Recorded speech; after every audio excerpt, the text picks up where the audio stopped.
एक जीजा ने किया अपनी साली के साथ दुष्कर्म। वह नाबालिग साली गर्भवती भी हो जाती है। आखिर ऐसा क्यों? तो आइए जानते हैं इस घटना का पूरा सच। तो बने रहिए हमारे साथ इस वीडियो के अंत तक। उससे पहले नमस्कार दोस्तों, मैं हेमंत सेन अपने यूट्यूब चैनल मेजर वारदात में आपका हार्दिक स्वागत करता हूँ। कैसे आप सभी? मैं आशा करता हूँ आप सभी बहुत अच्छे होंगे, अपना ध्यान रख रहे होंगे। दोस्तों, यह घटना है मध्य प्रदेश के जिला छतरपुर की, जहाँ पर एक परिवार रहा करता था। उसमें 3 बहन और एक छोटा भाई और उनके माता पिता। माता पिता अक्सर दिल्ली में ही रहा करते थे और 2 बहनों की शादी हो चुकी थी एक ही घर में। और वह एक कुंवारी बहन और एक भाई वह गांव में ही रहा करते थे। तो एक दिन होता क्या है दोस्तों कि वह जो कुंवारी लड़की रहती है और उसको कुंवारी लड़का रहता है, वो गांव में ही रहते थे। तो उनका जो बड़ा जीजा है, जिसका नाम है राजा राम, उम्र 24 साल, सन ऑफ लक्ष्मण अनुरागी, यह जो रहने वाले हैं खगड़िया मोहल्ला महाराजपुर के रहने वाले हैं।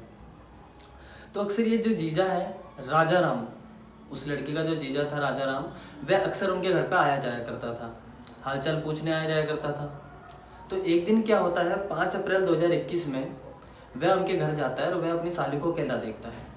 वह काफ़ी देर वहाँ पर बैठा रहता है, बातचीत करता रहता है। वह देखता है कि वहाँ पर पूछता है कि तुम्हारा भाई कहाँ गया, तो वह बताती है कि वह बाहर ही गया है, शायद देर से लौटेगा।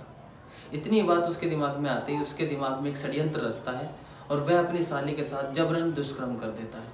जी हाँ दोस्तों, इतनी गंदी घिनौनी हरकतें कर देता है जिसको सुनकर आप भी हैरान रह जाएंगे। वह अपनी साली का, नाबालिग साली का बलात्कार कर देता है और बलात्कार करने के बाद वहाँ से चला जाता है। और हाँ, उस लड़की को धमकी भी देके जाता था कि अगर तुमने इसके बारे में किसी को बताया तो मैं तुम्हारी बहन को छोड़ दूंगा, तलाक दे दूंगा। वह लड़की घबरा जाती है और वह रोने लग जाती है, परेशान हो जाती है कि इससे मेरी बहन का घर बर्बाद हो जाएगा। तो वह इस घटना को किसी को नहीं बताती और इस घटना को वहीं पर ही चुप रहकर दबा देती है। अब कुछ दिन बाद गुजरती है तो होता क्या है, उस लड़की को यह आभास हो जाता है कि वह गर्भवती हो चुकी है। अब वो इस चीज़ को डर के मारे किसी को बता नहीं सकती, तो वो बताती नहीं है। तो जब काफ़ी दिन गुजरते जाते हैं तो एक दिनांक आती है 22 दिसंबर रात के 1 बजे। उस लड़की को जोर से दर्द होने लग जाता है पेट में, और जब इतना ज़्यादा दर्द बढ़ जाता है वह दर्द को सहन करती रहती है, फिर भी किसी को बताती नहीं है। और दर्द सहन करते करते रात के 1 बजे वह लड़की एक बच्ची को जन्म दे देती है। बच्ची की रोने की आवाज़ सुनकर उसका भाई जाग जाता है। भाई उठकर आ जाता है और पड़ोस में ही एक भाभी को बुलाकर लेके आ जाता है। और जब वह आता है तो वह देखता है कि ये सब क्या हो रहा है। वह भाभी उस बच्ची को, उस लड़की को कमरे में ही लिटा देती है और फ़ोन पर सारी खबर रात को उसके माता पिता को दे देती है। उसके माता पिता अगले दिन सुबह को आते हैं। आने के बाद सारी घटना वह लड़की अपने माता पिता को बता देती है कि जीजा ने ऐसे ऐसे उनके साथ ये दुष्कर्म किया है और उसने ये धमकी भी दी है कि अगर तुमने किसी को ये चीज़ बताई तो वह तुम्हारी बहन को तलाक दे देगा। इसलिए उसने डर के मारे ये बात किसी को नहीं बताई थी। तो उस लड़की के माता पिता पासी थाना क्षेत्र में जाकर के पुलिस स्टेशन में जाते हैं, गड़ीम लहरा के FIR दर्ज कराते हैं। जाकर के वहाँ पर FIR दर्ज होती है राजा राम के नाम की।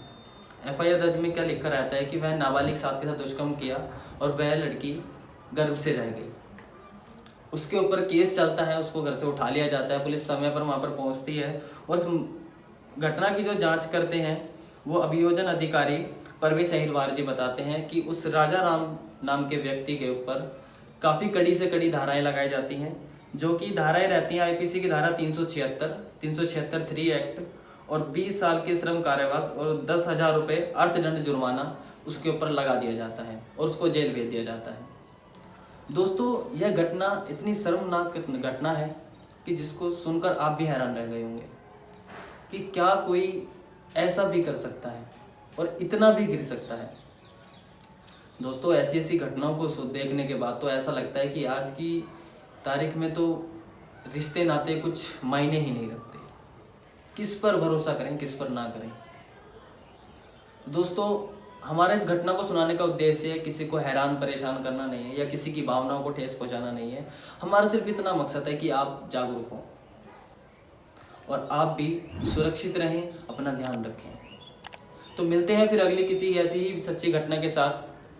तब तक के लिए नमस्कार।